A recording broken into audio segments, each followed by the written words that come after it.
I thought it was pretty good, man. I was kind of impressed by a few guys, man. Honestly, a few guys definitely stood out to me. Some other guys, not so much. Um, Right. but yeah, I'm definitely happy with what I saw. I guess you can say that. I'm definitely happy with Marcus Morris. Um, that's a guy that I was kind of questioning, not because of his talent level, just because of everything around him. Wasn't sure what he's gonna bring, but dude, he fit in. He seemed like he fit in really well, so that impressed me. That he's already finding his groove with the team. Jody Jody Meek's shot was just falling left and right, so I was happy about that. Jody! Who's this? Who just entered? I heard a ring. I know someone's on the line. Who just entered? Right. Somebody like, I'm making it. I don't know. Maybe they're just a listener. Maybe. So yeah, Jody Meek's shot was falling, so I was happy about that. Him and KCP were going at it though, so I feel a lot more comfortable at the shooting guard position right now as we speak. Mm-hmm. It just Hey, seemed like, Bo, I hit mute by mistake. oh, Bo, what's going on, man? What's What's up, up? Bo? What's up, everybody? So did everybody get a chance to look at the videos? I know the videos were a bit choppy, but you No, know, I actually did watch them. That was good because I obviously didn't get to go. So it was nice seeing what I could look at there. I got about 3/4 of the game, so there's a good little chunk of the game I didn't get. I feel bad because the most of the game I didn't get was at the beginning, and I want to say Mm-hmm. you would have probably seen more Adonis Thomas and Ilyasova during the time that I missed. It seemed like that's when they were getting most of their playing time. And Adonis was suited up, but he didn't step on the court when I was there. So I'm assuming he was on the court during the time I wasn't recording before I got there. Yeah. So I didn't get to see He Adonis. got hurt, didn't he? Yeah, he got hurt. I don't know if you guys seen that, but he hit the ground pretty hard, and he was down for a good 10 minutes. Ersan. Irison. Okay. I hope it's not for. I don't hope it's not a thing. That kind of worries me. I'm not gonna lie to you. Yeah, I was gonna say it. I hope that's not a sign for things to come. He's a little fragile. Yeah. I was thinking the same thing. I'm just like, it was a nice hip check he gave him. This Brzezinski guy. A good one, But still, he was on the ground for a good 10 minutes. Like, I didn't even record. I didn't even have up the whole time that he was on the ground. I stopped recording because it was a stoppage of play. But he was on the ground for a good while. He did walk off on his own power though. So. Anybody else's thoughts on the open practice? Anybody else get to check it out? You talking about the footage? Yeah. Yeah. You know, I checked it out, but I didn't really get into a lot of it. So I looked at more of the first, look at the second part, and like I think in your commentary of Drummond's free throw shooting, I would, just for my heart and my mind, I would have loved to see him drop a few of those free throws, early. It doesn't look like he really improved that much on that end. Yeah, I was trying to check his, I know that Mike did a great job with it. I was trying to see how much his form has changed. It does like his shot. He shoot a little bit with a higher arc. I couldn't really see where it's hitting at on rim, like what's hitting the back of the glass, whether it's bouncing soft. I really couldn't see that well, but I'm trying to see how much has he put in his form, like if he's trying to put a higher arc on it or anything like that, because it looks like he's trying to it looks a lot more compact with his form. Like it doesn't look like so many different motions he's going through. So it's nice to see something be a little bit more fluid, but I just didn't see how it came off the rim. You know what I mean? was hitting the back, was it, right off the front. So, but that I would still like to see him drop some of those free throws early. I think that would have been very encouraging for all Pistons fans to see him, drop some free throws. It's definitely rough seeing him shoot so poorly on the line every year, especially when he gets a lot of and one tries. I mean, there's a lot of times where teams hang on him and he still gets the bucket, and then you're like, sweet, it's and one, and then he doesn't complete the play, and it's just like nobody fouled him. Well, what I'm gonna do, I'm gonna this whole year up until we get to the point if we can't make the playoffs, I'm gonna speak as though we're in the playoffs. So when we get into the playoffs, knowing this system against big men who can't shoot free throws, it just makes me feel like they're just gonna take them right out the game. They're just gonna take them completely out the game with like Hacker Drummond. They're just gonna foul them. It's changed, but it's not like so changed that it can't still happen. You just gotta be around them. Like the player can't be like, I think if they change it, the person can't be like running down the backcourt. They gotta be in the half court set or something. Gotta be like that. It's something like that, but they can still do it though. So that's my only concern, really. I also want to point it out about Marcus Morris. If you guys seen him on the court, I know that some of my footage that I have of the team, a lot of it doesn't have Marcus Morris. I think he got taken out a little early, but he was lighting it up. But one thing I will say is that he's not a power forward in any means. He's definitely a small forward. He has the size of a small forward for sure.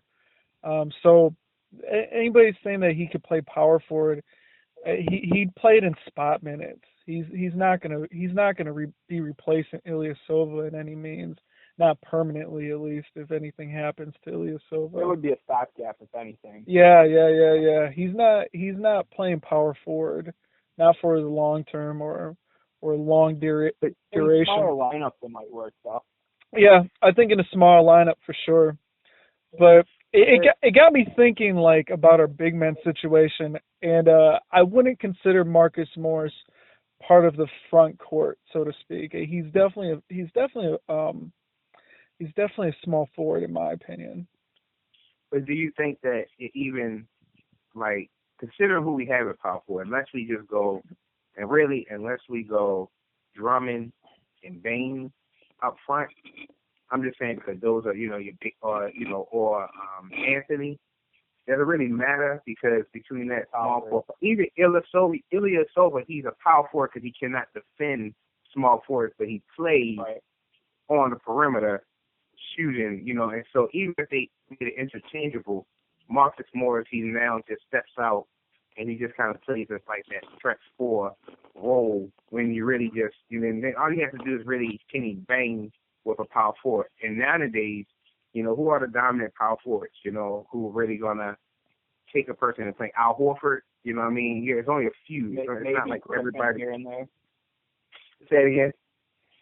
I said maybe Griffin here and there. Yeah, you know what I mean?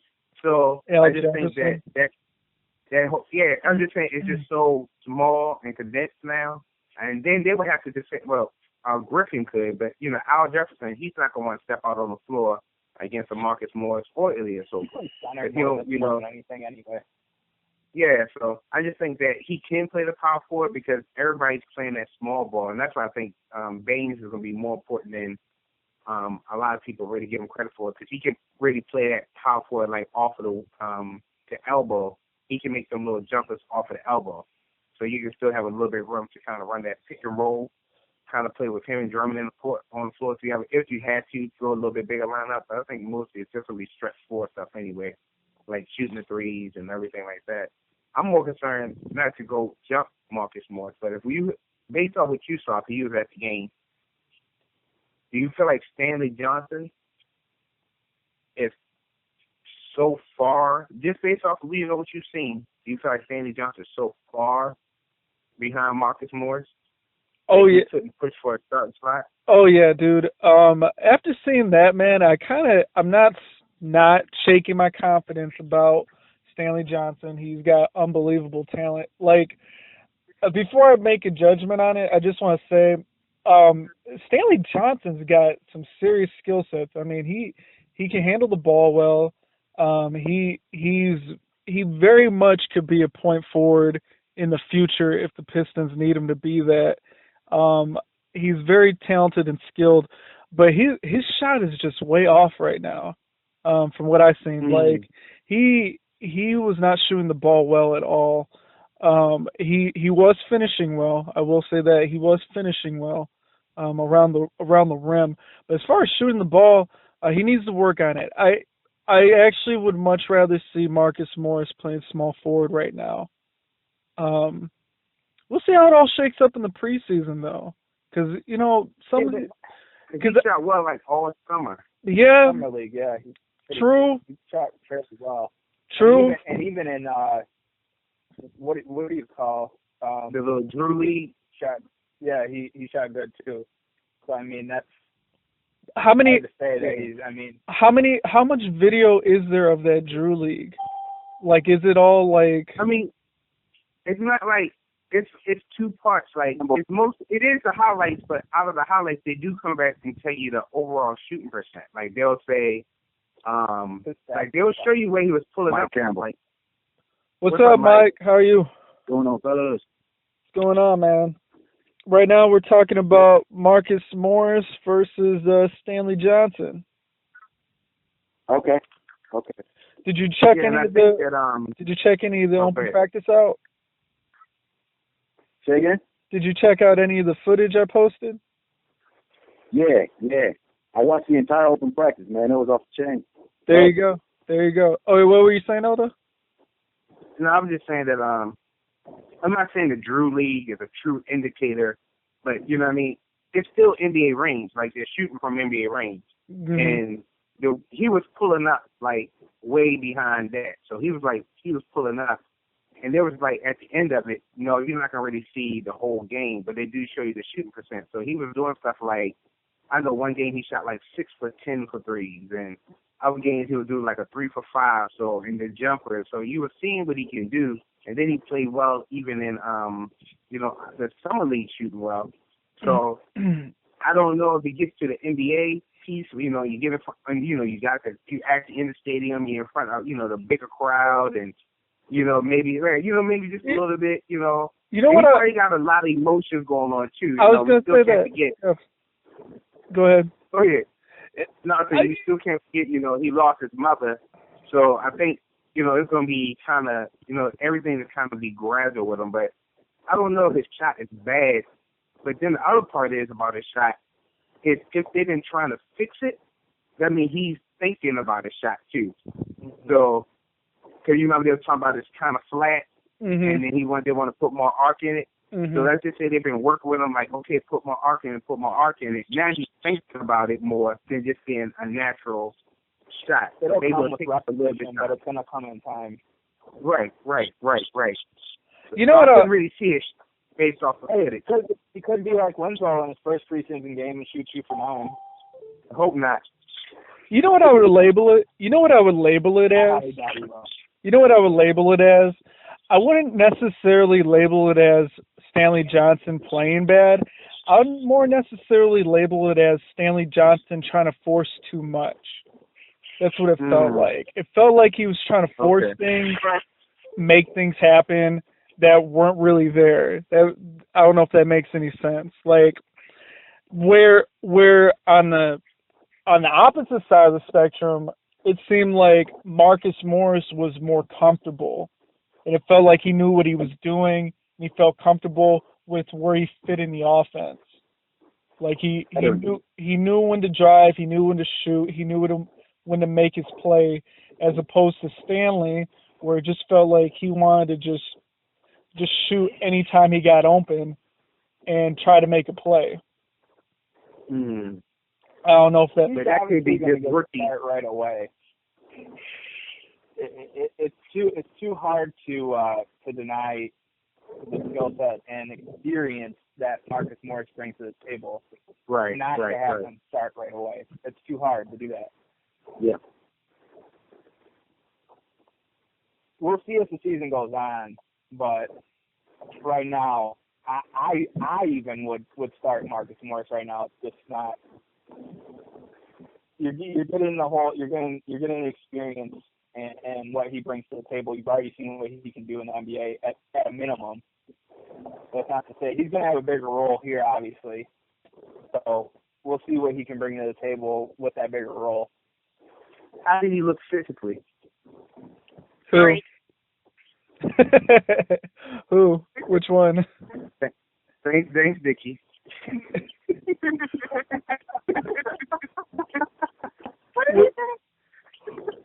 Who? Like, did he look like he was more slim conditioned? You know what I mean? Did he look in better shape than he did coming in? Who are we talking about here? Which one? Marcus Morris. Marcus Morris looked really slim, man. He looked slender. He didn't look muscular. He didn't look. I don't know. He just looked really slim. I didn't know it was him. Strong enough to beat up a man. Yeah, I would say strong enough to beat up a man. Who's that? That sounds like Antonio, was it? Yeah, I think. Is that him? Is that Mr. Merlin? Hey, I gotta start it off with making y'all laugh. I can't be on the line. I can't be on the line for long. I only got a few minutes, so I just thought I'd pop in and hear what you guys were saying for a minute. So I'm not gonna be doing a lot of talking. Hey, I appreciate you joining that us. one. You got it. Hey, I can't tell you how to set up your thing and then not join. I love it. Hey, appreciate you coming in, man. But yeah, I felt like he. You know what? I feel like Stanley Johnson is gonna be a really big player. As far as frame goes, he looks like a big guy, naturally. Yeah. Mm-hmm. I don't know, but I didn't think Marcus Morris was that big of a guy, man. He looked really slim. Well, he's actually he's listed 10 pounds lighter than what Stanley Johnson is. I would say Stanley Johnson looks a little bigger than him, to be honest with you. Not height-wise, but as far as frame goes. I mean, he's shorter. He's shorter than Marcus Morris. Marcus Morris split to 6'9", I believe. Yeah, right. So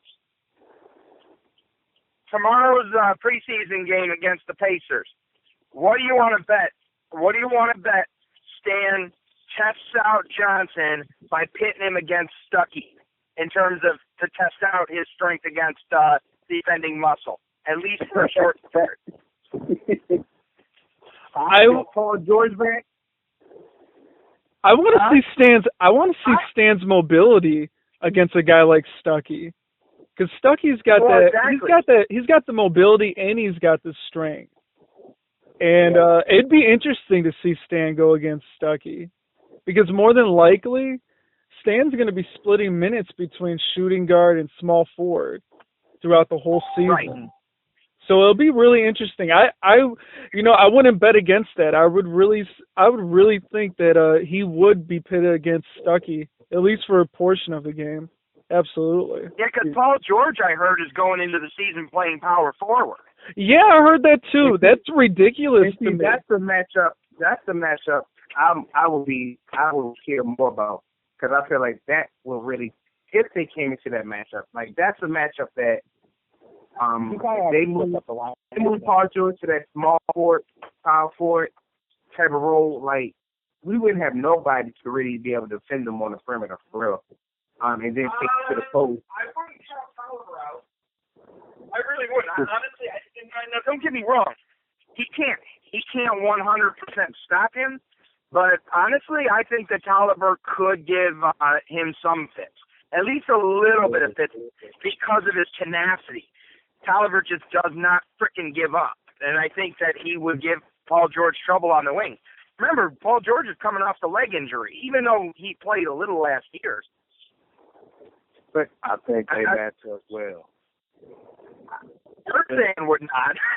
Ersan would be screwed. But I mean, if you trying to put a hand in the face every once in a while, yeah, but stick with him on the dribble, Paul George on the dribble. I mean, Paul George is back.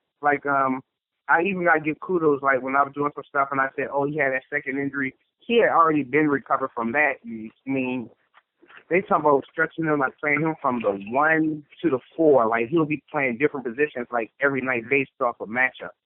So I think you need a versatile person who can actually go that way with him, like who can defend him when he has the ball in his hand, defend him when he's running off a screen. So I think it'd be a great matchup. I mean, for our team. I mean, it'd be great to see Stanley Johnson against him.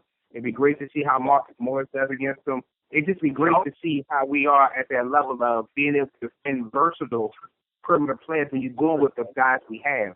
Like how about what is his name? Shit with him, KCP, KCP. Cause he did well. KCP did pretty well against him like a few years ago. Like probably, I think it was maybe in his rookie year, he did pretty well against Paul George. In one game. So it'd just be interesting to see how we do with really versatile perimeter players. Hey, I'm bugging out, but I just wanted to pop in for a minute and, check you guys out and whatnot. It's been a minute since we've done this, but, I got to bug out, unfortunately. All right, man. Hi, Marlon. All right, man. Hey, you guys have a good call and let me know if anything interesting or stupid is said. Will do. Hey, I know you'll tell me, Dickie. Mike, you'll all tell me, so. admin, Detroit Pistons, and I think Brian Crawford is on the line, so he pretty much wants to know who's all online right now. Yeah, I'm on, man. What's up, fellas? Hi. What's up, Brian? How you doing, Brian? What's up, Brian? All right. We got Michael have- Campbell, we got Elda, we got Dickie, we got Bo, we did have Merlin, and who else we got? We got Johnny. But it should be outlawed to do conference calls during the Lions game. I know they suck. That's still our team. Yeah, that's true. Mike don't have no love for the Lions. I don't have a lot of love for the Lions, but at the same time, I do apologize because this is probably the best football they're going to play all night is right here in the first half. So my bad. It's all good. It's like a bad marriage, man. You want to stick it out and see if it works. You know, you don't want to let them go. You know what I mean? Sometimes you just gotta put the divorce papers on the table. What is that? Go ahead. I do have a question for the group as a whole. I would say, what do you guys want to see tomorrow? What do you want to see tomorrow? And that'd be the first part. And then kind of like, what is your expectations? Like, we said the first 10 games. I know Mike said the first 10 games are very important. I believe the first 20 games, because we look at what we've done over the first 20 games over the last couple of seasons, we always end up being like something like 5 and 15, and we already think our season is over within the first 20 games. So I say the first 20 games are important. But kind of what do you want to see tomorrow as like that first game? What's something you just want to see that will make you feel good about the Pistons? And what's kind of like your projections for that first 20 games? Like, what do you think that record would be after the first 20 games? In short, Go ahead. Let me say this. What I didn't see in the open practice is their big men hitting shots. Like, I wasn't seeing a lot from Irisan Ilyasova, and I wasn't seeing a lot from Tolliver.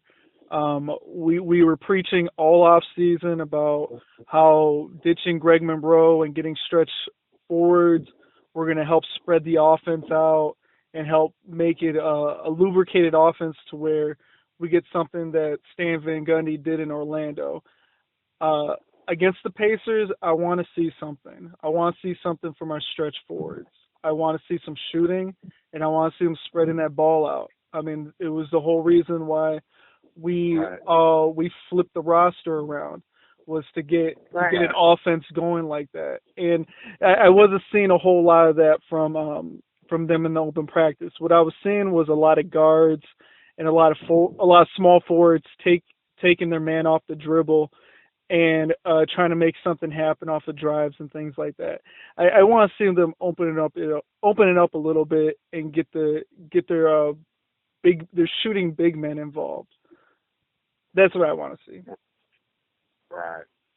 Yeah. So, we don't have a Rashard Lewis, so that makes it a little bit more difficult. But I get what you're saying. I mean, at least a little bit of something would have been nice. I get what you're saying, though. I didn't see any shots actually hardly taken.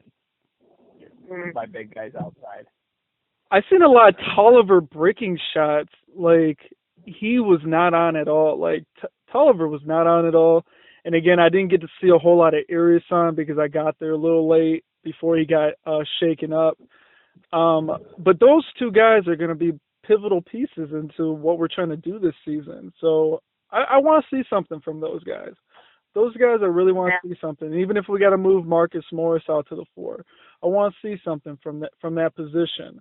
I want to see what Stan is working, or what Stan's plan is with that kind of system and the players we have. I think it's going to take them 15 games to get in shape. Honestly, it's the off season. You can run and do all the conditioning, but the basketball shape is different than just being in shape.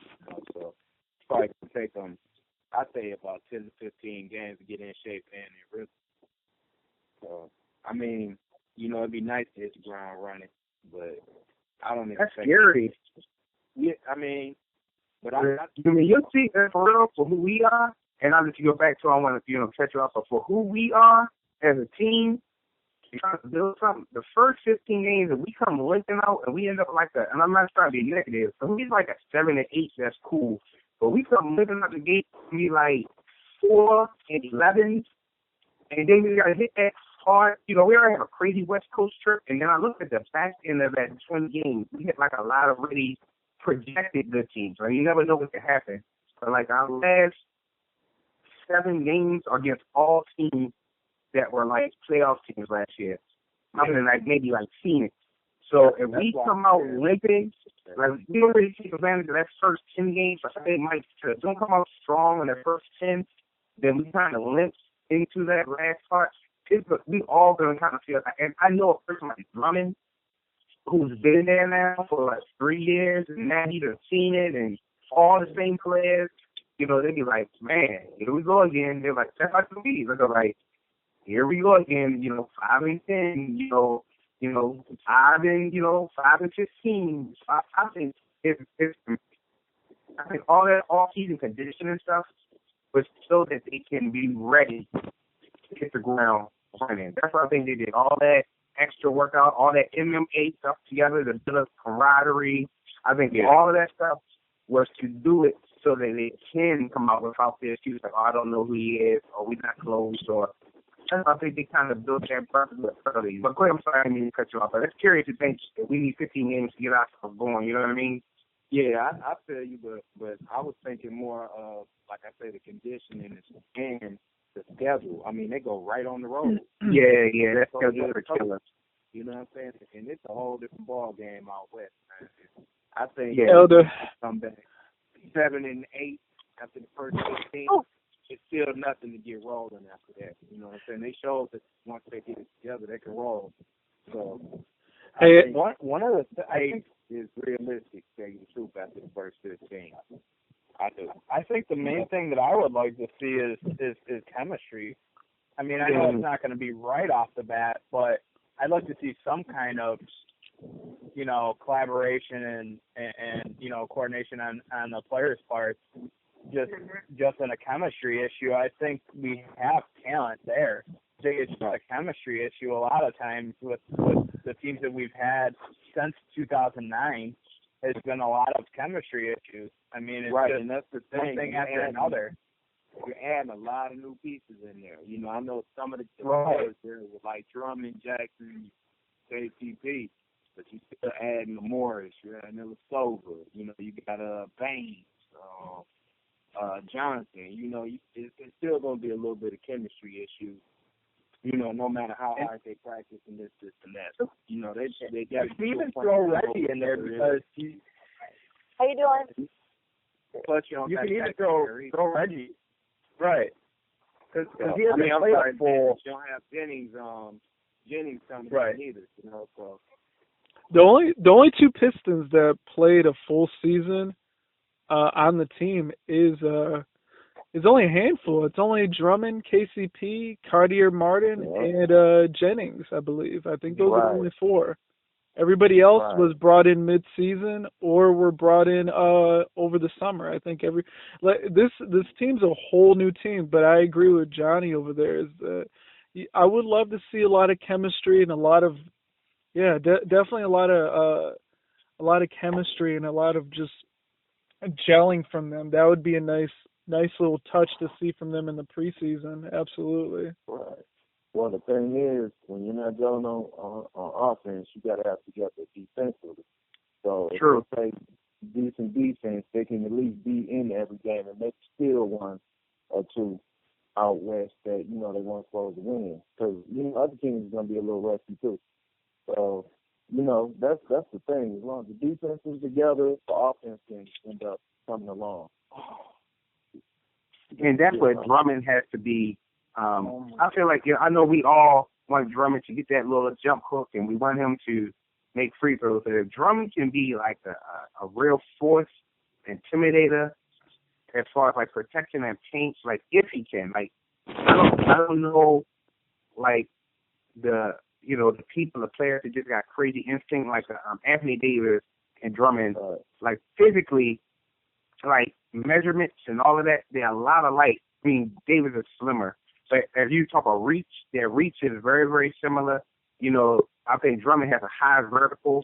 You know what I mean? So it's a lot of, but it's like that instinct of knowing when to jump and when to leave your feet, and to me, that a lot more intimidating. So I think Drummond can just be just an intimidator. Like I think he gets off quick, like with his, and like he looks a lot more. I'm just saying, I'm going by Drew League, footage.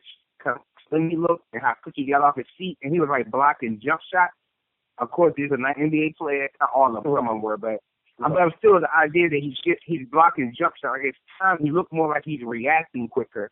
But once again, that's summer league. You're kind of playing with people who are half baked probably.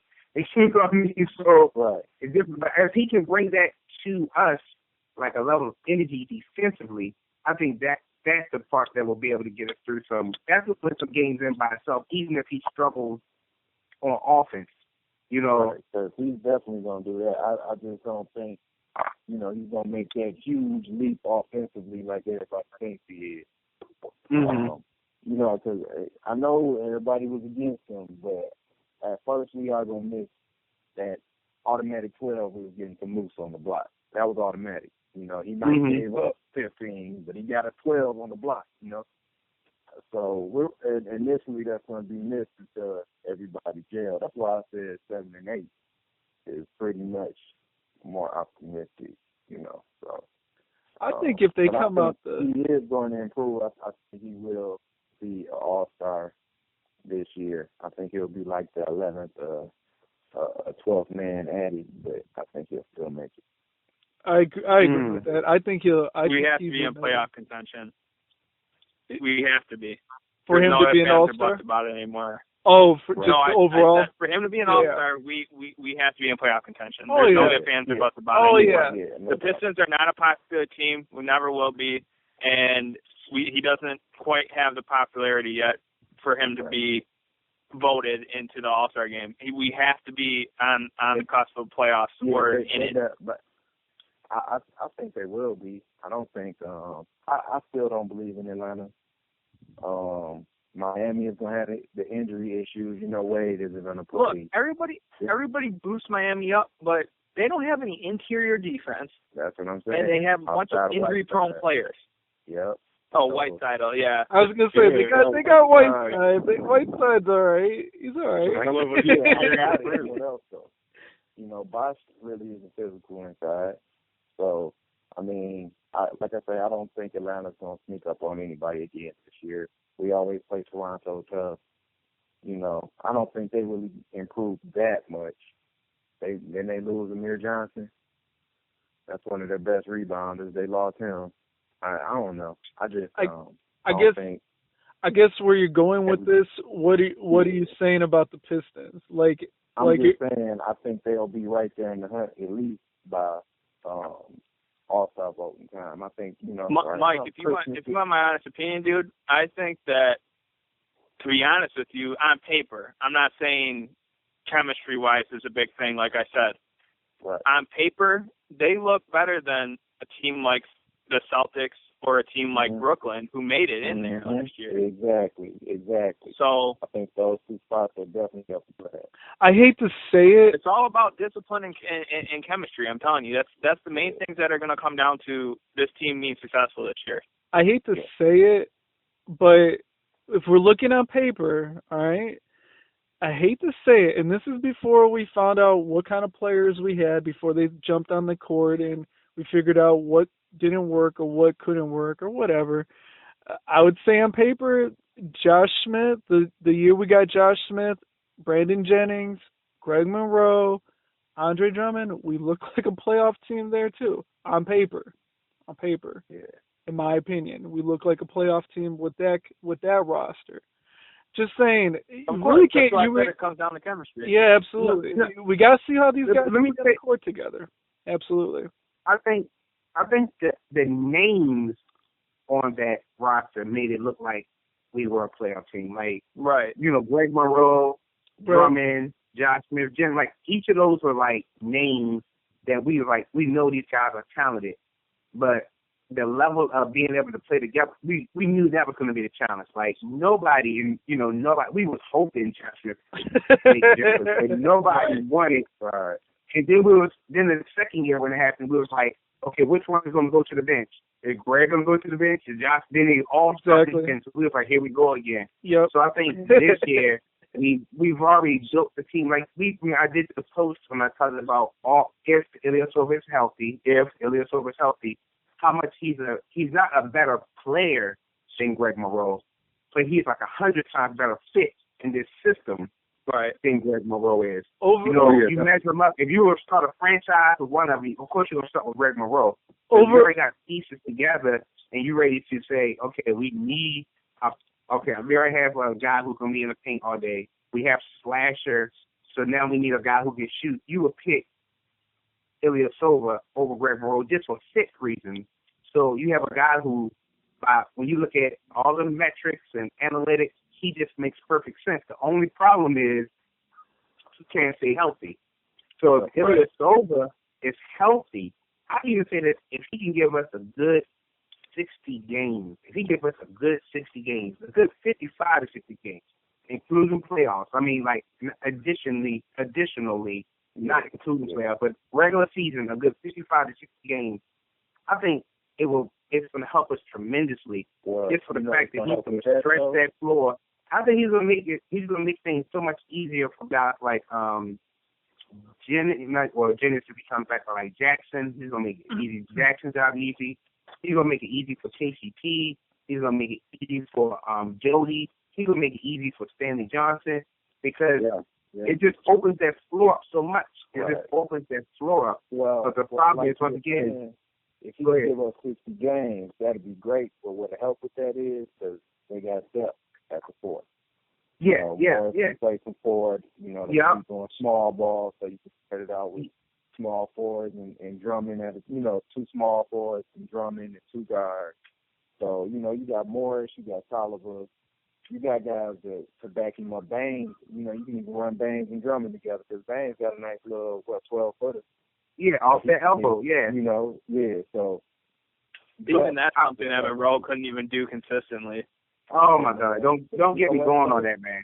I know. And it's gonna make me so mad if he goes to the Bucks to make that shot. That's what I was gonna say. He's gonna go there and knock it down now. Watch. It's gonna make me so mad. It's gonna make me so mad.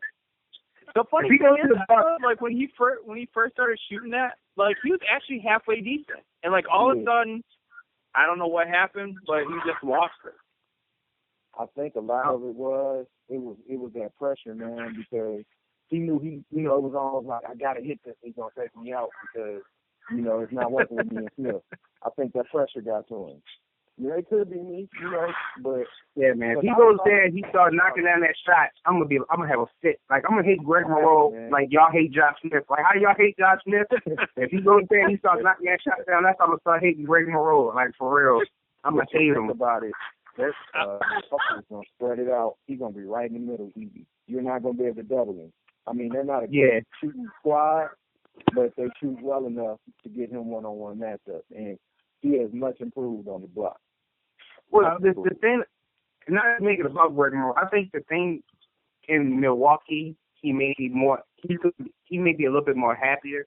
I don't think Greg Monroe ever wanted to be the man. He kind of reminds me of like I guess Rasheed Wallace, but without the harsh kind of like. You know what killed that though? He reminds me of Josh Smith.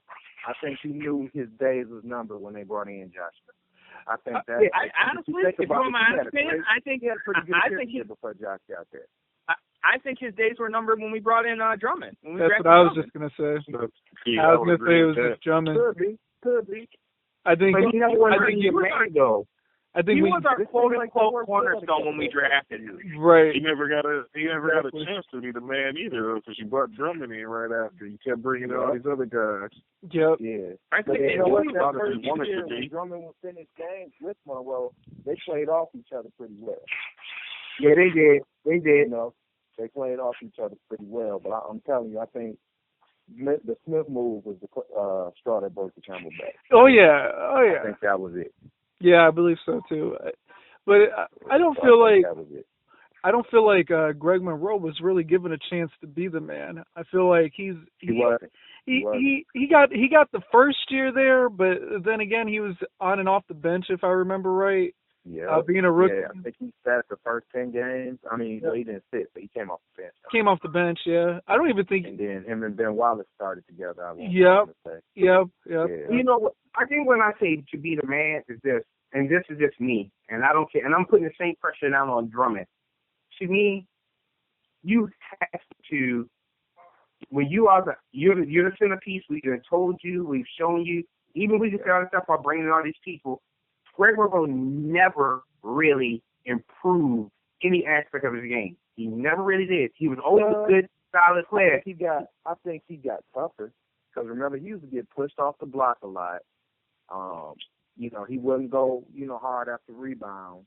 And I remember the year we had T-Mac, and they were in Indiana. And I want to say this was Monroe's career high game. I think he hit like 40. He only had like 8 or 9 at halftime. And T-Mac said he lit into him at halftime. And Monroe came out and beasted that whole second half. And I want to say that was the year he had that was probably his best year as a Piston, at least improving-wise. But I think think about a guy like I get what Elder's saying. Yeah. But think about how Al Jefferson. Yeah, you know what I mean? Al Jefferson, I remember when he was in Boston, he used to do that same move. He was in that back then with that it was the same thing. Then he would go, then all of a sudden he started backing up. Like he gradually just improved it. And think about like a Zach Randolph. These are people who just gradually improve. And I just feel like even what's his name, Mark Gasol, like these are people who just gradually improve their game. Yeah. Greg Monroe had enough time to really gradually improve his game. When it really felt like he just did that same thing. People say Greg Monroe is a great passer. He was a good passer. So he's also a black hole. When they give that ball to Greg Monroe, you knew it wasn't coming back out. You knew it was like I don't even understand how you defend Greg Monroe and you know you're gonna do that drive hard and he's gonna do that little spin and it'll be so amazing. Why don't you just back up off of him? Because you don't have no jumper. So it's like, and I just like I said, so when you become the man, you improve. That's why I say I have high expectations for Drummond. When you guys are saying like, if he doesn't improve offensively, he has to become that player defensively. Okay, if he only scores 15 points on offense or 14 points or 15 rebounds or 14 points, that's fine. But I want to see that defense go to another level. Yeah, I got to see an improvement. Break too. We got a better break team. Oh, you think so? Better fast break. Oh yeah. If he could, you talking about Milwaukee? White used to start the break with some block shots, or he grabbed a rebound. Oh yeah. I got you. Yeah. I think it would be a much better transition. Yeah. You know what I mean? We got to get you. Got to be something. So it's not about bashing Greg Monroe, but I just think that our team, like I would say, I would want a 12-8 record to start. If we go 12-8. Or even like 11-9, I'll feel real good out of that first 20 games. I will feel real good about it. And I'm good. I think you 500 basketball and I'm good. Even 500, I'm okay. I was gonna say. To be honest with you at this point. Too. I was gonna say 11-9 is more realistic. 5-23, like I'm okay with 500. ain't no good, man. As long as we competitive, winning some games here and there, I'm good. As long as we fine. You know what? The Pistons got to start being like the Lions. If the Lions aren't 3-1 in the first four, they're not going to the playoffs. So. You can pretty much say that. I mean, it's true. They got to start off fast. Man.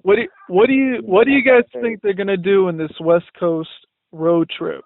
I honestly think if they can pull out 2 wins and then get 3 wins in their first 4 games, I think if they go 5-5, I think if they go 5-5 coming out that West Coast road trip, I think they'll be pretty good. And I think going 11-9 is going to be a realistic possibility after that West Coast road trip. That West Coast road trip worries me because if they don't come out the game, they screwed us on that. If they don't come out the gate swinging this season, like we could easily bomb all those games in the West Coast. You know what I mean? So like I feel like they need to pick up wins at the very beginning of the season to even out that rough patch after those home games that we have. Because we go on the road. We go on the road. I think we go to Phoenix, Portland. I think we do all California teams too, like all 4 California teams, like the Suns, Trailblazers, and all 4 California teams. Yeah, we got one come out this game and say we can't beat though. Say that again. We play. I'm sorry. We play 6 games on the road, but we play Phoenix, Portland, Golden State. Phoenix, Portland, Golden State, Sacramento, Clippers, Lakers. So realistically, home against the Cavs. Only thing that kills me is the back. But we should really walk out of that like okay. Like we should be able to walk away from that okay. Because we're not playing like they're not like a Dallas, that little Texas Triangle, and you know what I mean. Portland ain't they used.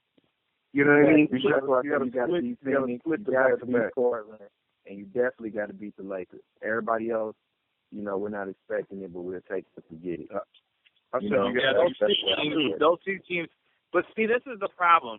We always have this time where we're like, we should beat this team. We should beat Sacramento. We should beat Sacramento. Hey, you know what I mean? That's going to be Drummond's test right there. That's going to be the measuring stick. Because Boogie is a beast. He is. Man, he might not even make it to that game. He might not even be there by that whole situation is so crazy, man. He might not even play that game for some reason. I just don't. Suspended by then. He's suspended by then. Hey, but for real, that's the measuring stick, though, for Drummond. Yeah. Right there, that game right there. That's it. Because, he got Noah and what's the kid in Utah? Gobert. Yeah. They're okay. But I want to see what he do against Boogie. And then Jordan, them the guys I want to see how he take it to them. Because we know he got Hibbert. He was beasting Hibbert his rookie year, really. But right. Yeah, that's the measuring stick to me. Them 2 games right there, I want to see what he got against Jordan and against Boogie. He got Al Horford in the first game, too. He'll probably match up a lot against Al Horford, too. Yeah, but Horford going to pull him away from the basket. You already know what time it is for that. Yeah, they got splitters starting at center now in Atlanta. Yeah, true. Really? True. So, yeah, they do. So what at the 4, Bill Sapp at the 3. So what I like about that's where he came in playing. So what I like about Atlanta being our first game is we actually played them our last game of the preseason. So we're like playing them a back-to-back, which is pretty cool. So like we get a good measuring stick on the last preseason game of Atlanta, and then we get to the real deal in the home game like 2-3 days later. So I kind of like that. I think we got a good chance of beating Atlanta. I really, really want to punch Atlanta in their mouth. Like, you don't understand how frustrated I was when we went on that 7-game win streak and we had to play Atlanta. Oh man, dude, that was a frustrating game to watch because the Pistons at that time were just like we were running out all cylinders, and it just felt like Atlanta was just toying with us. Oh man, it was irritating to watch that game. Man. Yeah, I honestly it was don't know annoying. what it is that makes Atlanta click, but I mean, they don't seem like that great of a team to me. I mean, maybe it's just me, but they just don't seem. And for people to compare them to the 2004 Pistons, then you'd be shot on sight. Oh yeah. I compare him to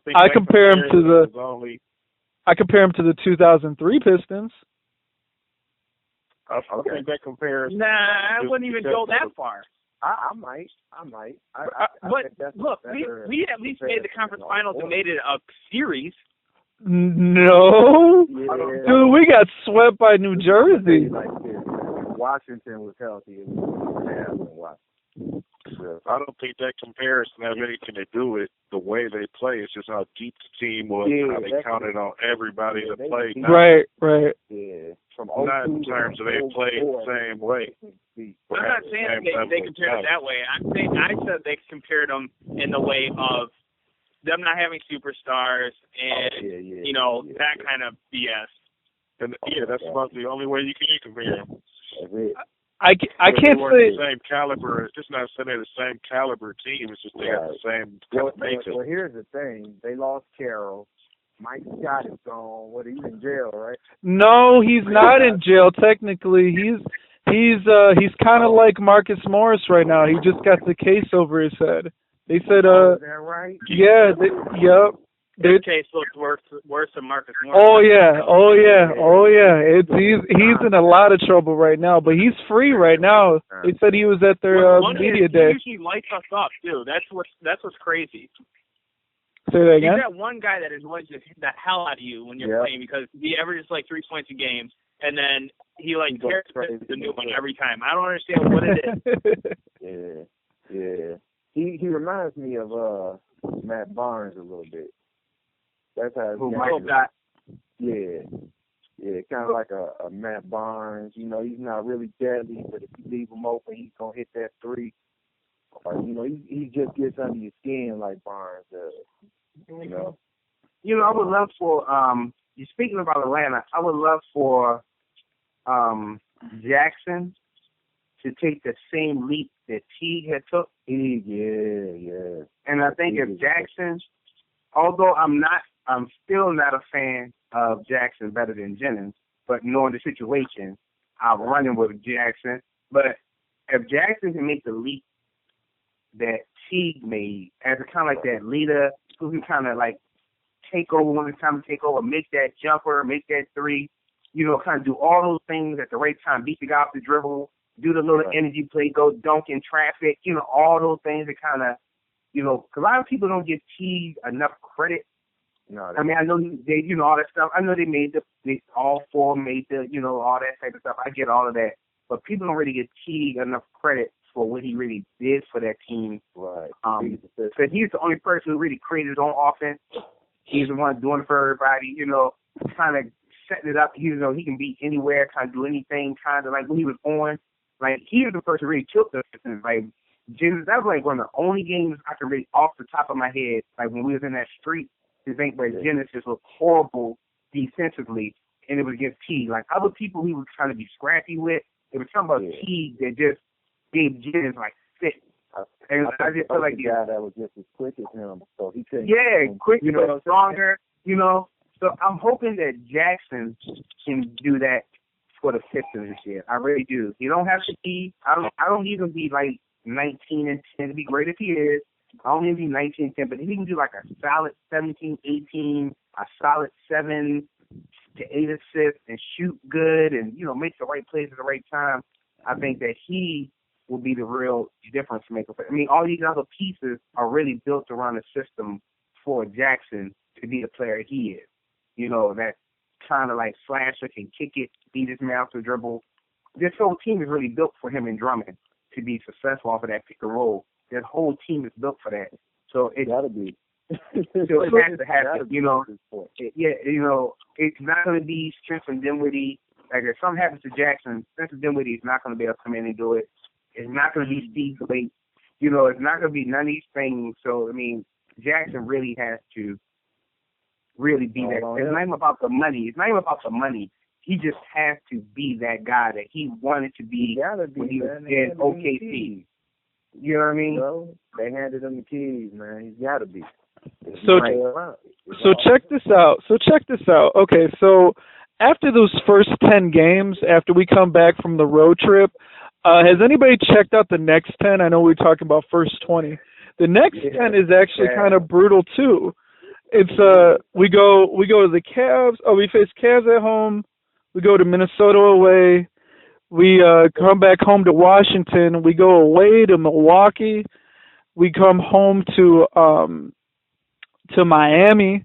Then we go back away to Oklahoma. We go away to Brooklyn. Then we come back home to face the Rockets. And then we have another home game against the Suns, another home game against the Bucks. And then lastly, to finish out that 10, a home game against the Lakers. This actually pretty brutal 21st games of the season, to be honest with you. That's what I was talking about. The majority of those teams are playoff teams. Yep. Exactly. But only 2 of those games really stand out to me as teams that I'm just worried about.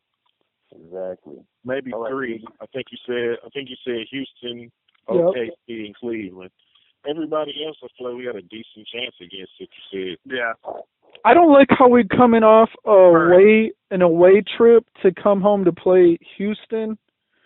That's rough, man. I don't know. I'm more scared of LeBron than I am. It's going to be rough playing Houston no matter what the situation. You can play Houston on 10 days rest, and it's going to be rough. You got this guy hired. Yeah, but that's what I was saying about that. They're getting that early start. Yeah, I'm sorry. I said that's what I was saying about that early start. That first 10 games is so important because I said on that back end of it, we play about 7 teams that were all like playoff teams. I mean, potentially, like I said, you never know what can happen with injury. You never know what people's chemistry, blah, blah, blah. But, off of face value, we know that these teams were all playoff teams last year, and it was all tough. So now I said that first 10 games is really all your winnable games where you could potentially look at the schedule and say, we could start 7-3, we could start 8-2.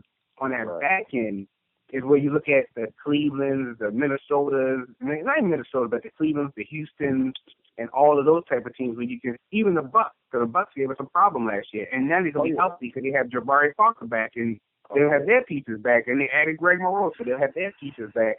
So I really think that scare me is their shooting. That's it. They kind of remind me of us with Josh a little bit. Because they're real streaky. It is. Athletes, they don't have, like, that knockdown shooter. You know what I'm saying? But they're still going to be dangerous because if you miss and they get the rebound, they're off and running, So what do you think about their interior defense? Well, they're long. Well, they just re-signed him. Well, yeah, they do have Henson, and they have Guinness. Yeah. They got lit all over the court. Henson's not starting right away. They got length all over the court, so that's going to make up for not having a big interior presence. Yeah, and Carter Williams, I mean, he's not like Carter Williams, he can defend because of his length and height. He's pretty athletic. He's probably one of the more athletic, I guess, point guard, shooting guard type players there is in the league. He really is athletic and quick. So, I mean, they do have a lot of length, and then you do have a lot of work.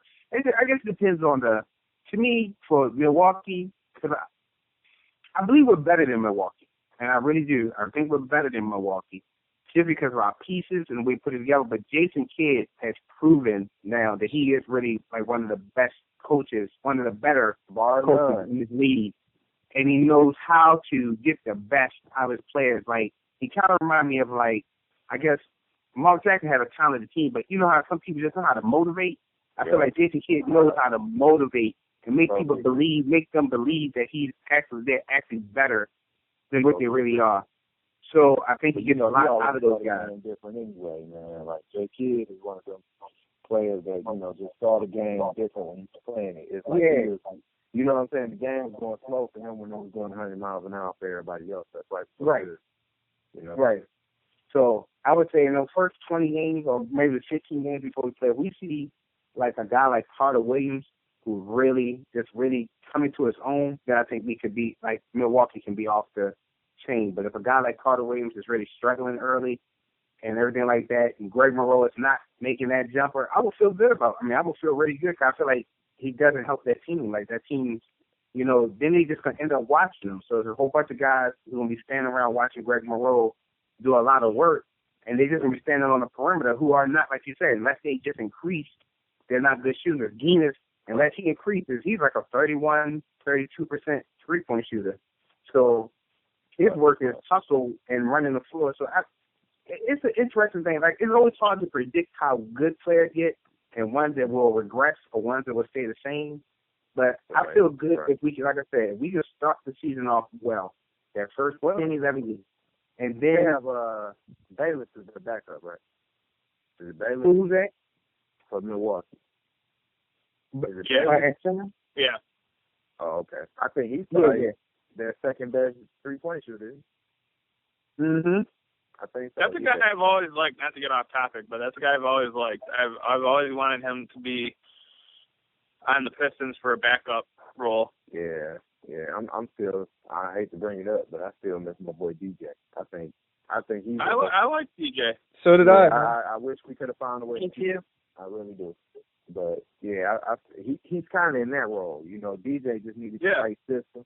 You know what I'm saying? When he got to the Bulls, it showed everybody what he can do. He's not a starter. He's that guy off the bench. But he's that guy that keeps that lead for you. He's not gonna give it away. He's a very intelligent player. He's very intelligent. The guy was very, very smart. I'd say DJ's got one of the higher point guard IQs in the league. There was games that we had in January, February, especially when Jennings went down. He was doing double doubles, like with a 25 points, 10 assists, 0 turnovers, turnovers. And he was remarkable. I was right there. I was right there by the tunnel, man. I'm talking about 2 rows from the floor, right there. Saw everything. Like he wasn't rattled. He kept everybody involved. Still got his. It was a good game to watch. And I really thought, he was probably going to keep us right there in contention. He's going to keep us right there on the bubble of the playoffs. And then the next week? 2 weeks later he was gone? Yeah. So, yeah, man. On the plus side of the next 10 after the road trip, we could have Jennings back by then. I think they said he's scheduled for late November. That's around the time we come back from the road trip. So we could have him back by game 11 or 12. So Dinwiddie's going to jump over Blake for that third spot in the meantime. Dinwiddie will be jumping in. What's our D League team? Yeah, what's our D League? Grand corner for me. Oh, go Right around the corner. I I'll say this. This preseason is huge for Dinwiddie. This preseason is like I if think Dinwiddie's both were really disappointed in his progression in summer league. Oh my God, that broke my heart. Yeah, I don't know really what wanted him to take another step, and he didn't at all. I thought he was going to kind of do what KCP did and his. I thought he was just going to come there and really just like light it up. What I've learned about Spencer Dinwiddie is this. He's, in my opinion, he's more of a shooting guard than a point guard. He needs to be in scoring mode. He needs to just be in go out, get your points mode versus I need to go out and create for everybody. I feel like he can create well on fast breaks. I feel like he make great decisions on fast breaks, like who to pass to, when to pull up. But in the half-court set, he just was very confused about how to run an offense. It was like, I don't know. And that was in some leagues. That's when Mike Boy Applin was killing him. I was like, what in the world is going on? You should be Spartan Will. And then it was a whole bunch of nobodies who were just killing them. It was like nobody. Like these are guys who didn't even make the league. Yeah, you know what I mean? Or they're fighting. You know what I mean? And it was like killing them. So it was point guard after point guard that was like it was constant him not getting on defense right and him creating turnovers. And it was disappointing. I just really didn't think that from him being what was supposed to be a first-round pick had he not injured himself. Remember, we kept hearing about that. Right. Yeah. And turning into, he's healthy, so he has no excuse. To turning into this is not. It's not really helping his case on making the team, for that matter. In my opinion, you can't say he has no excuse because he was coming off of an injury though. So he's still trying to learn his body over. You know, he's a different player than he was before in some ways. So you got to, adjust that. And that's why I feel it's like they're playing a different position. I just feel like he needs to be off the ball. I would love to see him off the ball more, and I'd love to see him in a more of a spot-up shooting kind of role versus having to create. I mean, who's Spencer? He showed us those flashes. Huh? Who's Spencer? A spot-up shooter? A spot-up shooter, though? You know, in college, Spencer Dinwiddie, he shot the ball very well. He was up near about 40% for threes in college. Yeah, but after that injury, it's not an NBA three. A lot of that was off the dribble, though, too. Yeah, I would love in his hands. I don't think he's a spot-up shooter, and it's more like he has to score with the ball in his hands. Yeah, he can draw the defense. Would I go? Think that he's a way lesser version of Michael Carter Williams? I compared him to. Was he my Brett Berry comparison? That comparison to Brett Berry? Was that my Brett Berry comparison? I think he's not as athletic, but that kind of player. I would love for him to be that kind of player. But Brett Berry actually can run the point. But Brett Berry can actually run the point, though. He actually could run the point, though. Yeah, he kind of recreated himself after he left LA. What I go back to was that game he had against Washington. I don't know if you guys remember this. But he and against the Bulls, yep, that was a good one too. Yeah, I was there for that game. Yeah. The Washington game is the one I remember vividly because he was taking it to the rack and just scoring at will, and he was shooting off the jump shot, but again it was off the dribble. But basically he was ball dominant. He was being a ball dominant scorer. And he was in college. Yeah, so like I don't know about being off the ball, but I would imagine like for him to be effective, I see him coming off the bench and being that scoring spark, not being a distributor, not trying to be a point guard, just saying, hey, Spence, it's your turn to come in, score us a few points, give Reggie a blow, and just do your job. You know what I mean? That's the kind of player that I seem to be. Is just coming off the bench and being a scoring piece. Almost like a Rodney Stuckey role. I kind of want to see, I like, to be excited though. Then with KCP and Johnson out there together on the wings, I think that'd be pretty good to watch. Just in an up-tempo type of deal, as long as they're not turning it over, I think they can get out there and wreak some havoc in the passing lanes and getting up and down the floor. Oh, definitely Stanley. That's really one of the main things he's got to work on is the turnovers. Yeah. Stanley's very active on defense. That's something else that I want to mention. Very active defensively. So I'd watch out for that. He's going to be one of those guys that'll be leading the teams in steals, I think. But he looked really thin. And I think Mike said he was trying to maybe slim down so he can keep up with some of these point guards. But he looked really. They did that footage when they were singing "Happy Birthday" to Jennings, and he looked like super. He had Under Armour on. He looked like super duper thin, and that's kind of different because you normally see guys they want to bulk up a little bit more. I've never seen nobody just lose. He just looks like it. Maybe that's how he is anyway because he wears jerseys. You've seen him in jerseys. He looked really thin. And I just want to see, when I say off the ball, I just want to see him more in a scorer's role. To me, when you on the ball, you got to think about distributing. You got to think about running the offense. Even when they talk about potentially Stanley Johnson, he's like, I can play a little bit point. And then Stanley Johnson, he's trying to create, he's passing, in the summer league. We're like, oh, man, Stanley Johnson can pass. Oh, look at him. Break down. He can do that. I think that if it does not come naturally to you, it's the same as we did with Brandon Knight. And I hate to keep going back to it, but Brandon Knight was a scorer in high school. He led the scorer in scoring. You know, he was like the number one scorer in the country for like since a freshman. He goes to Kentucky. He leaves Kentucky in scoring. And, you know, these little bit of stuff. Then he comes to NBA and like, okay, we're going to make you a point guard. And then he's so uncomfortable. Then when he goes to another team like the genius or Jason Kidd says, man, go back to scoring, do what you do. And then he lights it up. You know what I mean? So I'm like, I feel like Dinwiddie is a scorer. When you watch his highlight film, you see him shooting, you see him scoring, you see him shooting. And then I did his history. He did the same thing in high school. He was a scorer in high school. But then he gets to the end, you know what I mean? Like, oh, you're a point shooting guard, and you can play both positions.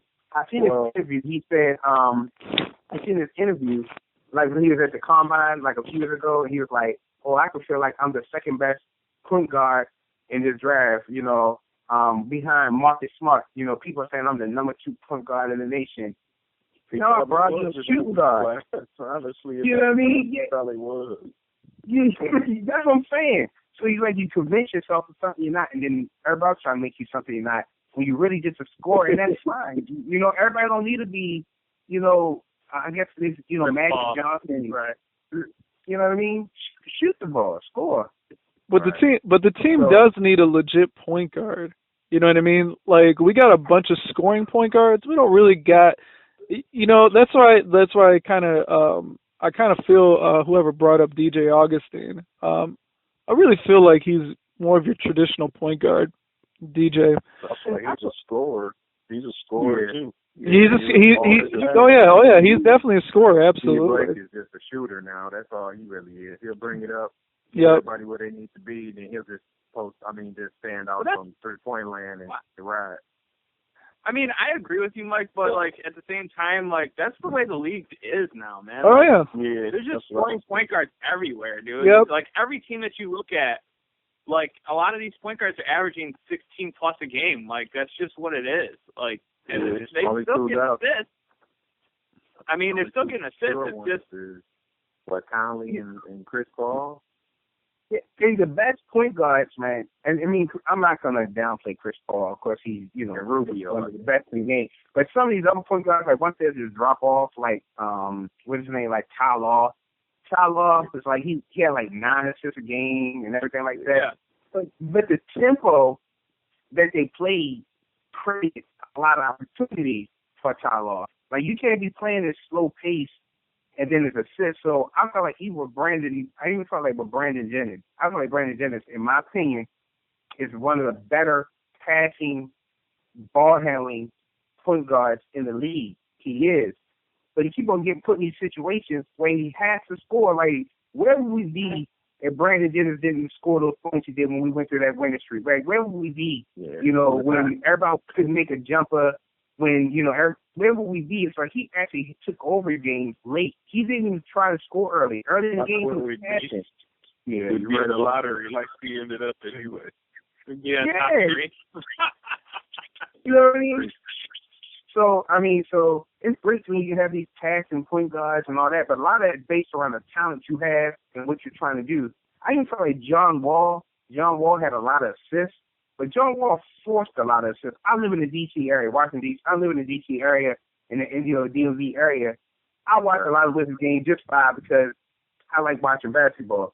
John Wall would be passing, like, it could be an open lane, and John Wall would run down the lane and just, like, find somebody. I think in his mind, he's like, I want to lead the league in assists this year. It wasn't even like, some of them didn't even look natural. You ever play 2K, and you want to boost your stats up, and you make some passes you don't even need to? That's what I felt like he was doing. Like, so sometimes you get assists, but that doesn't really mean you're a good point guard, So, and they played, all you gotta do, about being a point guard, you gotta learn when it's time to score, when it's time to get everybody. Yeah.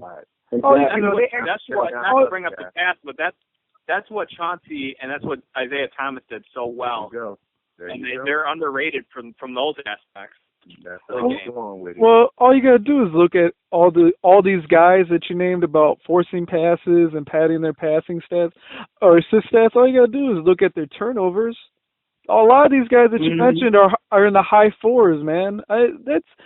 Like 10 years ago, being high four turnovers a game, dude, you would be on the bench, man. You wouldn't be playing. Yeah. You wouldn't be playing point guard.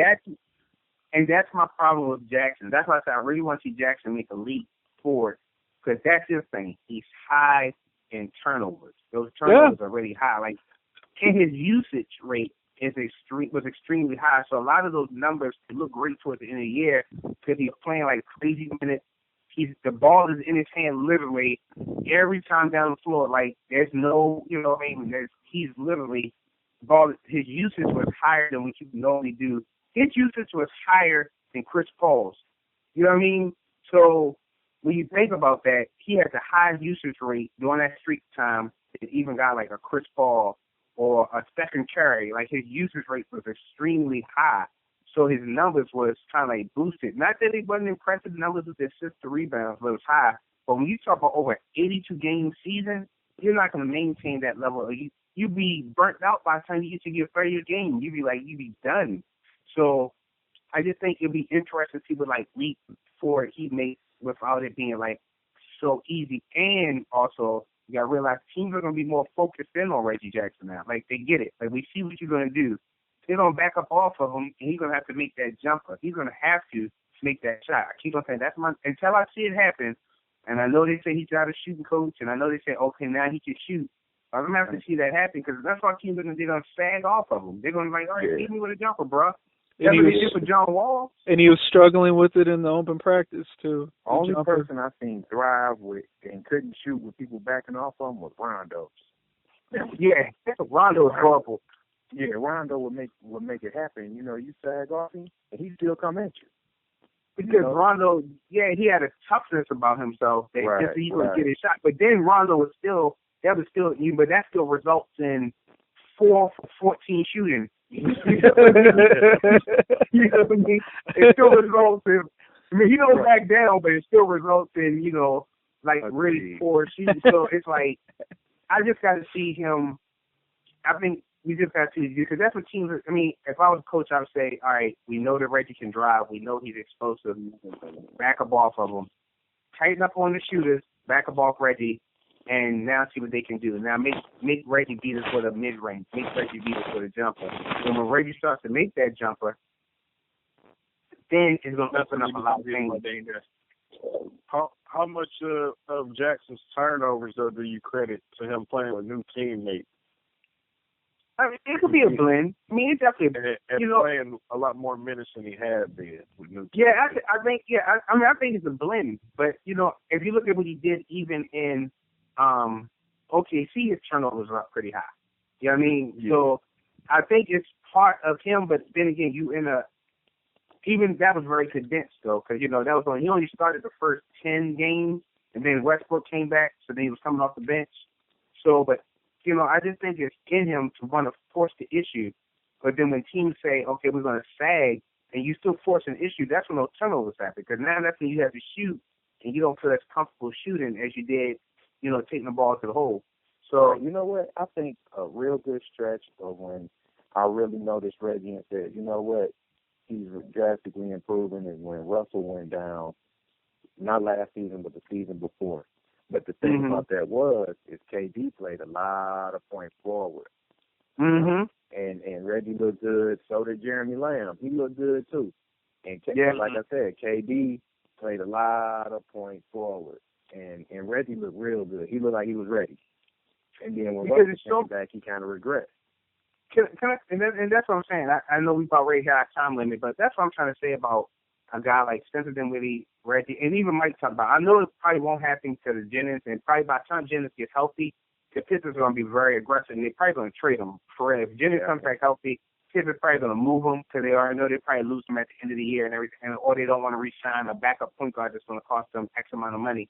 But that's why I think it's so important for a guy like our versatile players. And we only have one other versatile as of now. We hear the reports that KCP has got better.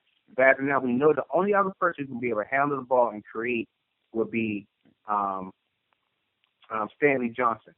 And I think the more people we have that can actually create offense for other people, it'll take a little bit more pressure on Reggie, so that down the stretch he can probably be more effective.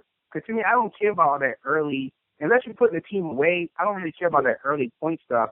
To me, that late third quarter to that fourth quarter push is where you win games. And a lot of times that's where, and I'm not talking about being down like 20 points. I don't care if you're down 20 points and then you score 10 straight points in the fourth quarter with 2 minutes left. Or you know what I mean? That don't mean nothing to me. It's that third quarter, end of the third quarter, the fourth quarter push where you either keep a game close, you win a game, or you put a team away. All that first half stuff is nice, but that's only good if you're going to be up by 20 points at the half or something. So I would like to see him, I would just like to see him, if he does not improve, I would just like to see him off, like a little bit more, like take the pressure off of him a little bit more. Let him, not feel as though he has to do everything. Because now he also has a lot of pressure on him, too. Like, okay, I got all this money. Everybody's watching me. This is what I asked for. Now I got to, you can press the issue. They said the same thing happened to John Wall. You remember, and I hate to keep making a comparison, but they do remind me of each other. But you remember when John Wall got that big contract, and and then everybody said John Wall was trying to do too much? Yeah. I think that could be the same thing that happened to Reggie Jackson. Like, everybody's saying, you have to go, you have to go. So he has to find a good balance in between knowing that this is going to be a long season, and we need you to win. If I'm saying, Reggie, we need you to win, then we need you to win. Like, you're it. Like, right. So let me ask you this. So you mentioned trying to move Jennings. Now, you said we need another guy that can create for other people, especially off the dribble. So if Jennings is the piece, who's the guy? Give me 3 guys that we should probably target using Jennings. Oh, man. Oh, my God. Off the top of the head, I couldn't even tell you. I just think we don't want to lose them. I just think that Pistons people make these bad decisions with keeping guys too long, and then they don't move them, and then they lose them in free agency. I just feel like I would have to go look at who are the free agents within the next 2 years and all of that type of stuff to really give a good idea. But I just think that unless Jennings buys into, like, I'm good here, like, I really like it here, and I love my teammates, and I'm good, I know I'm going to get paid, so I'm good with this situation. But I just think that you can't have a guy who you know is a free agent, who you know you've moved out of a start lineup, and then say, they're going to walk, and then you're going to get nothing for them. You know what I mean? I think unless you're not getting any offers for them, you're not getting, you know what I mean? You got to try to get something. A great fit for him. I can tell you a great fit. He fits their style, and that's Minnesota. With them young bucks, and he likes to get up and down just like they do. I can see that working. I don't want video, though. Just a little note on Jackson's turnovers. He was averaging 3.7 turnovers in the month of March. That was his hot streak.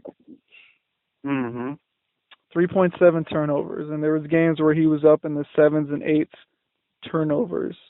And his scoring night. And I remember. Here's a stat line for you guys. This was against Miami. This is the one where we beat Miami. He had 29 points, right?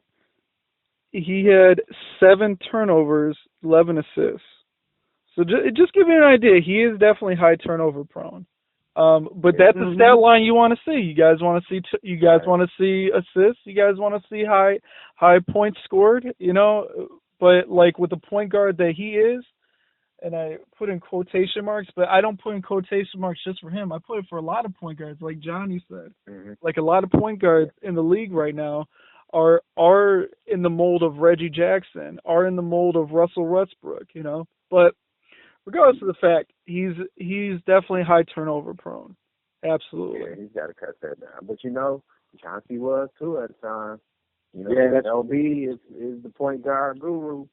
He brought that down to being one of the highest assist to turnover ratios. Yep. The best ones, in the league. So it's possible. Still playing with new teammates. Sam made Jameer Nelson a pretty good ball player, man.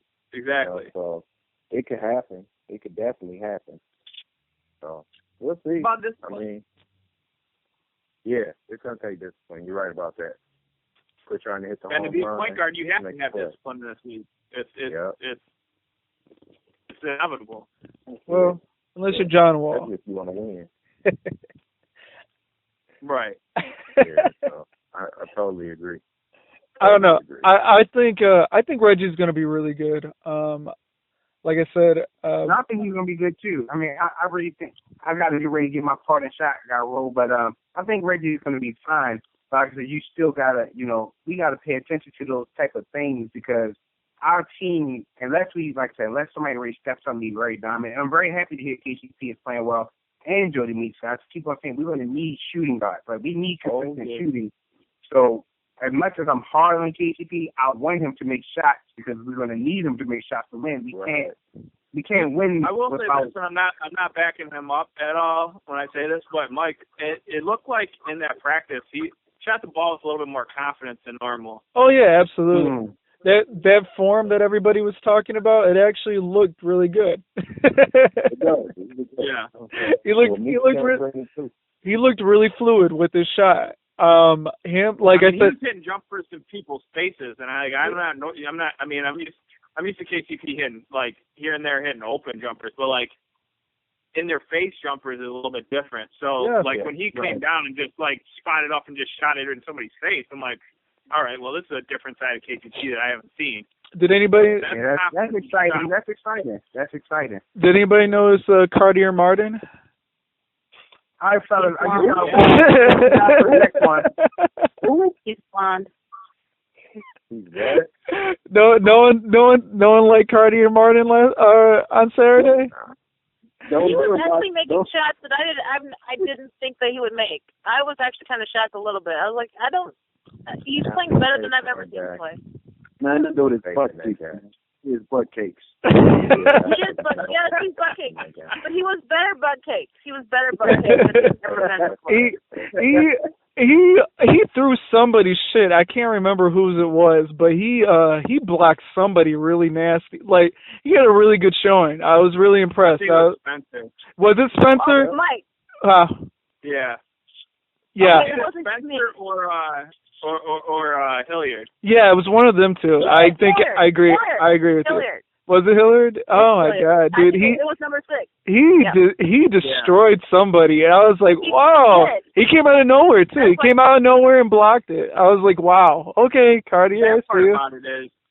It was really that part about it is we brought Cartier Martin in for that reason, to be a shooter, to be that backup small forward that's going to be able to come in the game and affect the game with his shooting, and he's done nothing. Like even a small ball for him. You're right. He looked better than the other guys on non-guaranteed contracts. I know I didn't get to see Adonis, so I don't know. Didn't look too bad. Who? Bullock didn't look too bad. He didn't look too bad. No, he didn't look too bad. He did miss an open layup. I think he got his own rebound back and put it back in. But he missed an open layup. But who's Eric Griffin? Who's Eric Griffin? I don't remember him at all. Yeah, he's another guy on a non-guaranteed contract. He was in there a little bit. Contract. I have no idea who that is. Yeah, they just bring in guys to push. I don't practice that kind of stuff. I don't know if he's gonna make the roster. No. I don't think Granger's gonna be here come season time. Who? Granger. Oh, Granger? Oh no. No, yeah, he's done. He's done. He's in Arizona right now rehabbing, but he's gonna stay in Arizona. Yeah, he's rehabbing. He might go back to Phoenix. Who knows? I don't know. I'm gonna sit my ass right here in Phoenix. I ain't going to Detroit. Yeah, no, he's done. I think that's what I keep telling everybody that. I'm like, does he deserve to go to a contender? No, probably not. But honestly, like, he's not gonna settle to be here. Like, why? Right. With his knees, with anybody? I think he's 34 too. What? With Granger's knees, would you want to come in this cold? Fuck no. No, heck no. No. Nah, he needs to go ahead and hang it up though. He's I don't think he likes Detroit. Like, I'm talking about the team in general. Yeah. Yeah, I think he had that beef with Jerebko. Like I don't remember how long ago that was, but he had that beef with Jerebko. They got into it. Like I just don't think that he likes the Pistons that much. I don't even think it's just the city. Like he was in Indy for how many years? Like they're just as cold there as this here. He was with Indy. He was with Indy with Ron Artest in his later years, and Jermaine O'Neal was still there. So he's got a little bit of that Indiana Indiana paper. Winning would make a lot of difference, so I guess. It would. It would. I think it would if he came back here when we haven't even made the playoffs in 6 years, and then he'd be he already doesn't like the team. He would be this year's Caron Butler if he really wanted to be. Like he'd be this year's Caron Butler. Yeah, he very well could be, but he's not gonna do that. He's gonna sit his butt right in Phoenix, rehab, and then join somebody. I don't know who, but join somebody else. See, probably need to go there. Get up out there, and when we get ready to trade Jennings, he'll go to Cleveland. See, that's what I would do. I'd just package him up with Jennings. If we're gonna move him. So you guys could do that, yeah, essentially. I just let him sit.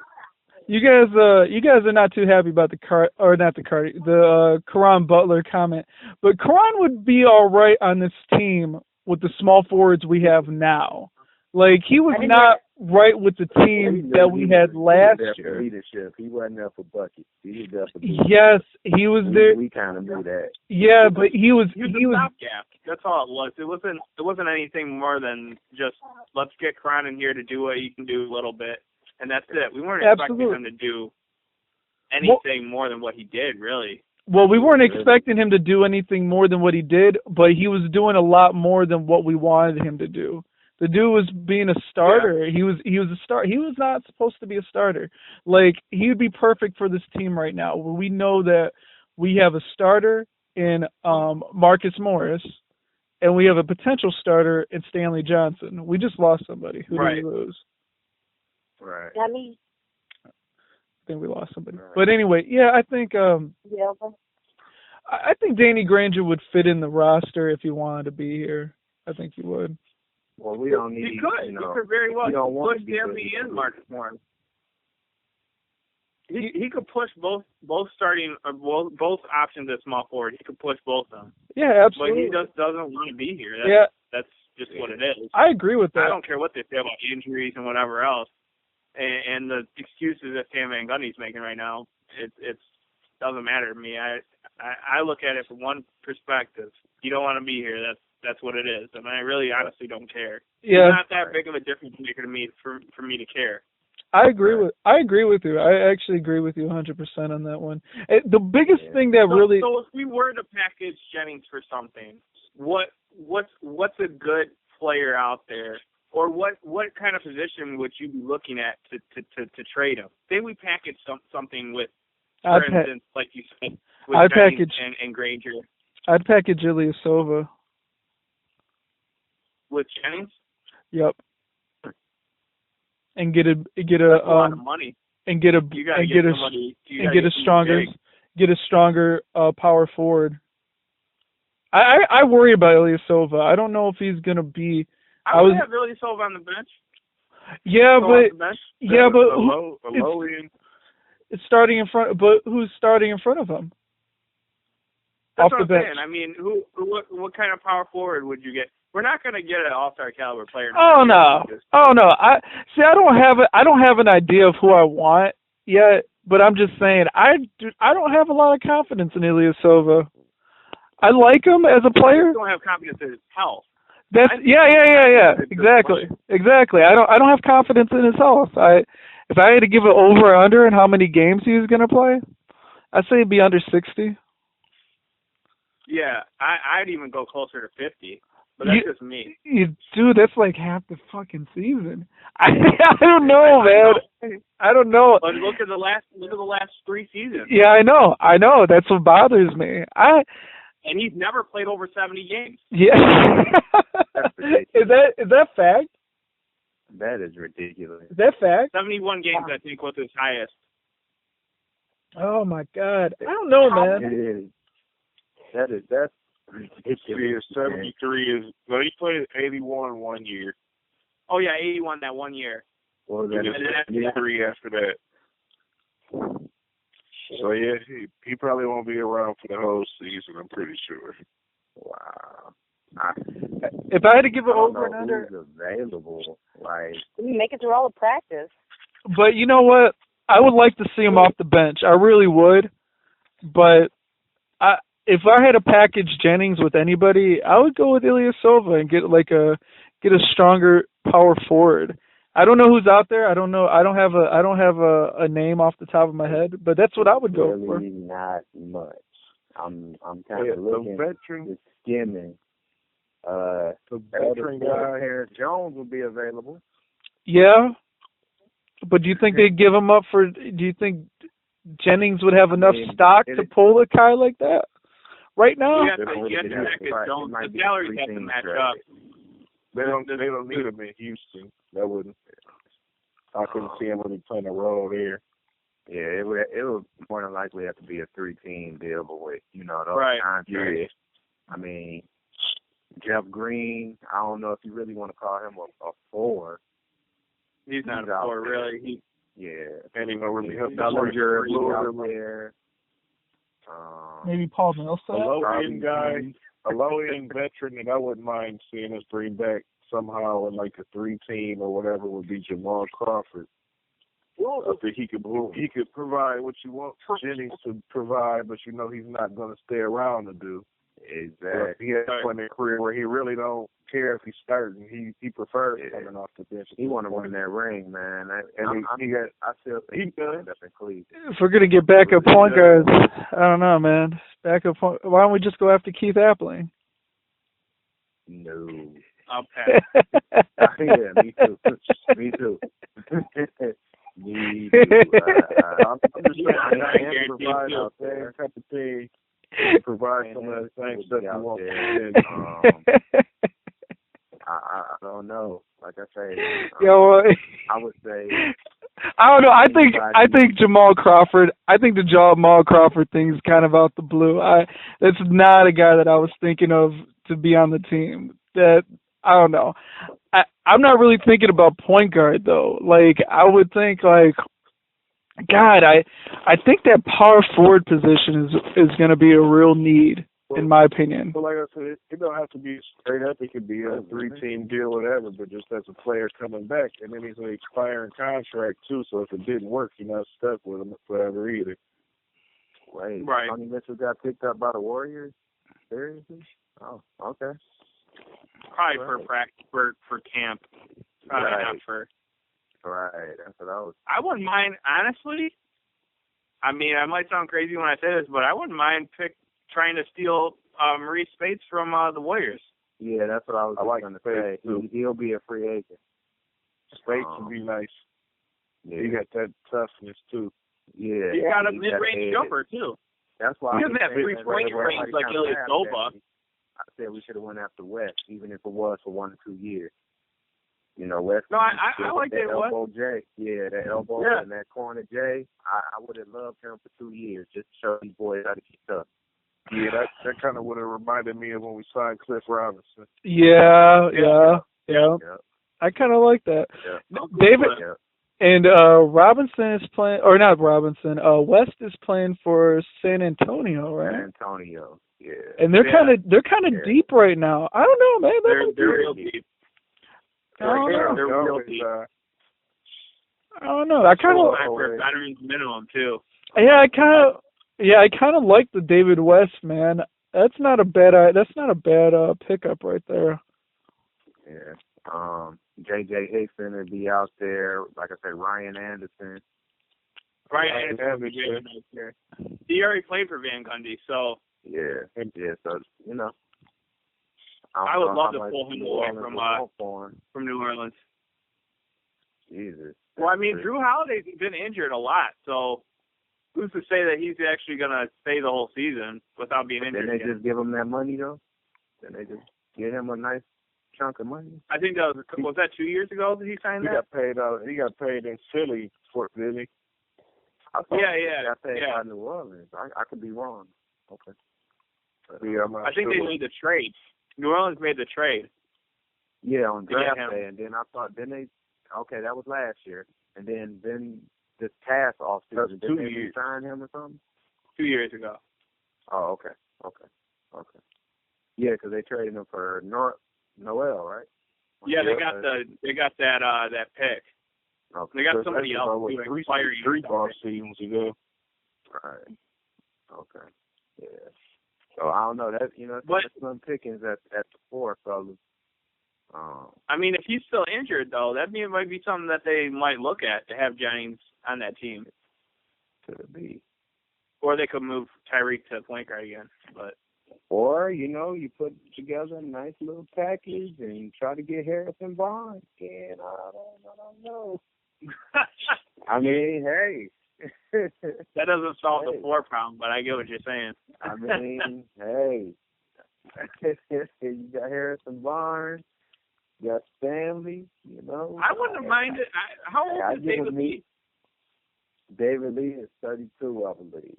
Yeah, he's about 32, 31, probably 32. He's about done. I think those back issues is got him. Yeah. He might have 1-2 good years left in him. That back is something else, man. When that back goes, it's not like a knee or ankle or something like that. Honestly, Mike, I don't know if there's that many options out there. There's not. That's why this team got to start building better through the draft. But what I'm saying is that you guys want to package away Brandon Jennings. I just don't know what you guys want for him. That and his stock. His stock is going to be really low coming off the injury. So I don't know. I think it won't be until after he plays a little while after the injury. It's not going to be. They're going to try to sell him now. He's going to have to. You might as well keep him. Well, that's what I was going to say. That's what I was going to say. You might as well keep him. But the other thing is that he's not going to be back until late November. Trade deadline's in February, so he's going to have to get a lot of burn from November to February to really showcase him. So keeping him does you no good.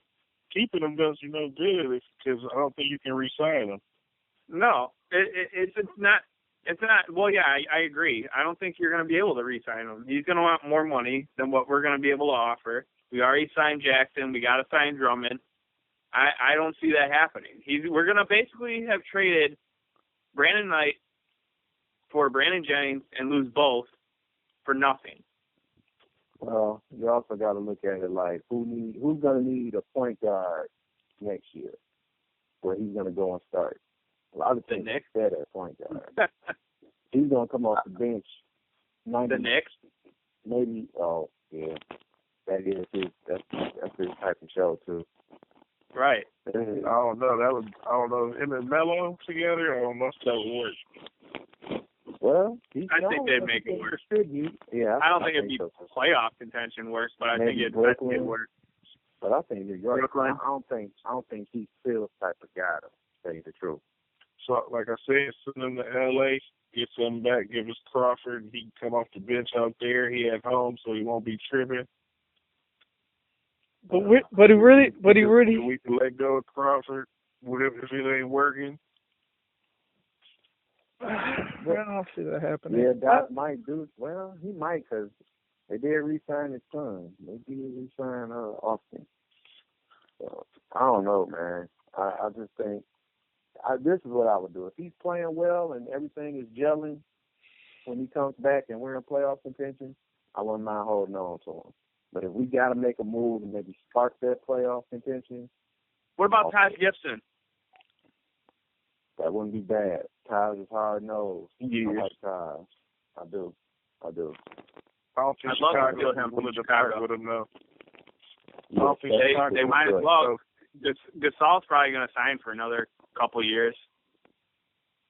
I don't see them moving with him and Noah. I think they would rather keep Gibson and Noah at this point. That could be true too.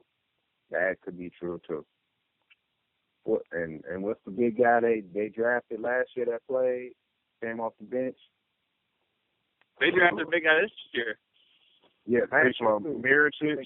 Yeah, Mirotic. Yeah, the Mirotic, and they drafted Bobby Portis.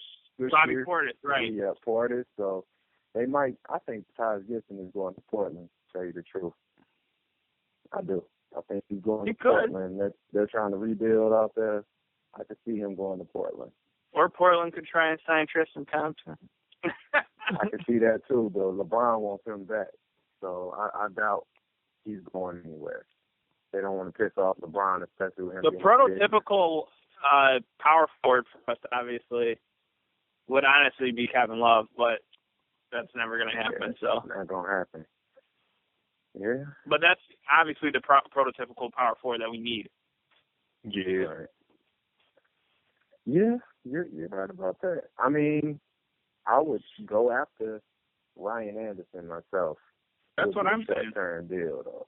It'll be a short-term deal. How about Parsons? He can't 2-3 years. Either. No, he has a problem with that too. Yeah, and I'd be looking for his replacement through the draft. Yeah. That's exactly what I would do.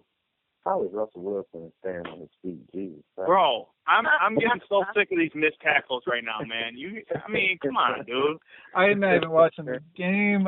Oh my God. What's the score? 13-3. I keep thinking they're gonna knock him on his ass and he just get another first down. And then they're spinning off the tackles when he's getting the completions to the receivers. What is this?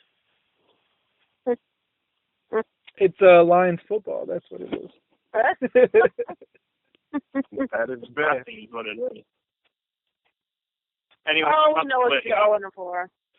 Yeah, I'm about to get going, guys. Hey, guys, I really appreciate yeah. you guys jumping on, man. We had a fun time. What do you guys expect from tomorrow's game, really quick? Tomorrow's preseason game against the Pistons. I just think they're going to give the first 5 guys a couple minutes, and then we're just going to see a bunch of Adonis Thomas. I think Stanley Johnson's going to get a lot of burn, though. Yeah, I think he'll get some burn. I do. Stanley Johnson will get at least 25 plus tomorrow. 25 Oh, minutes. dang. Oh, I was going to say points. I was like, dang. Yeah, I think he's going to be the leading scorer. I think he's going to be tomorrow's leading scorer. Who, Stanley? I have to see him against Paul George. I just really want to see that. Don't ask why, but I just want to see it. How tall is Paul George? 6'9"? Paul George? He's 6'8", 6'9". 6'8". 6'7", right?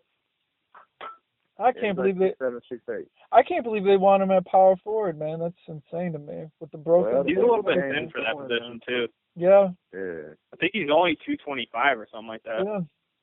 Yeah. No, he ain't LeBron size, that's for sure. No, he's not. He's definitely. He's like Kevin Durant size. Right. Oh, is he? He's minus the length. Yeah, minus the length. Yeah, Paul George is arguably Paul George arguably 6'10". Wow. I always thought he was like 6'7", 6'8". I've seen reports of that. He just seems like he's built like Trevor Ariza to me. Yeah. Yeah. A little bit. Yeah. A little bit. It makes sense when he was just destroying it a couple years back. He was shooting over everybody. I mean, good Lord, we could have had him. I don't even want to talk about it. Yeah. Yeah. Yeah, man. But yeah, fellas, good talk. Took Greg Monroe that year. I still think it was a good talk. Really not that, but it's all good.